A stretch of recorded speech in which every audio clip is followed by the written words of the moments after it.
I'm Billy Sladek, president of the SLO Conference Services and the Texas EMS Conference. This is my 39th year of being here, and this is actually our 26th year of my company doing it. So, been here a while. We've made a lot of changes over the years, and hopefully for the better. I've been coming here for I don't know how many years, and I've seen it get better and better every year.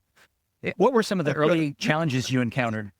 Registration fees at a reasonable level for our attendees. A lot of folks still pay their own way. And obviously the city services, county government services, budget conscious. And so we try to keep the fees as low as possible to make it affordable. And that's tough. And it keeps getting tougher and tougher, not just overall inflation in the economy, but especially after COVID. For a while there, a couple of years, it kind of leveled off price-wise, and we were able to negotiate good hotel rates and things like that. Okay, we're out of that. We're going back to business as usual, and hotel prices are increasing, so we try to keep that low. We can only go a few places in Texas. Oh, why is that? Dallas, Fort Worth, Houston, San Antonio. We have to have an exhibit hall that accommodates 175,000 square feet, at least, to the exhibit area. And we ran out of space this year, back 1st of October. Wow. We could actually use more space. And those venues are the only ones we can go to, basically, in Texas. There may be a couple of others, but they're a little too expensive for us to put on the show. So that's the biggest constraint, is I know that a lot of people say, why can't we go to El Paso or other places? Right. And the reason is because the convention centers aren't big enough. Correct. What are some of the changes that you've seen over the years just in EMS? I don't think you have a background in EMS, do you? No, not directly. I worked on EMS systems and systems development back when I was with the state and helping communities assess the need, develop a plan for putting in new services or adding or changing services, but not a hands-on medical side of it. Sure. So, Okay. but we have a lot of good folks that work with us that have that, and fortunately, we're able to utilize their talents, and we attract a tremendous talent when we advertise called presentations. We're really proud of that. It's hard to weed them down to the numbers that we can use. And we got so many good ones this year that we always do, but just an unusual number of really outstanding presenters. And we can't use them all, unfortunately. Yeah. What advice would you have to somebody who wants to present here? What's the best way to frame their speech or their presentation in a way that resonates with the audience?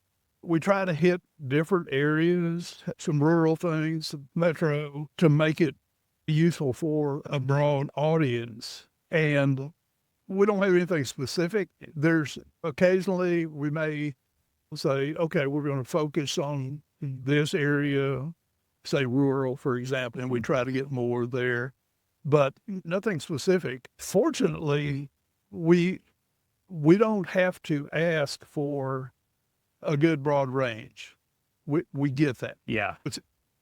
I don't want to say it's easy, because it's not. And when you get 350 proposals, and out of 350, 300 of them are great, and you can only use half that or so, that's a tough one. So that's a good problem to have. Yeah, absolutely. And we're proud of that. Yeah. And probably should be, because people do want to come here. And then there's some speakers that I don't want to say they come every year, but some of them have been with us for a while, because they've updated their presentations, they've updated the topics, and they have a good hand on the pulse of EMS. So that does make it easy for us, because we can say, okay, hey, Joe, you did this last year, but we know maybe we need to concentrate on this. And they're real flexible, and folks love them. Yeah. They come back. Absolutely. And usually the room is full. Yes. That's right. Mr. Sladek, I know you're very busy still getting everything set up.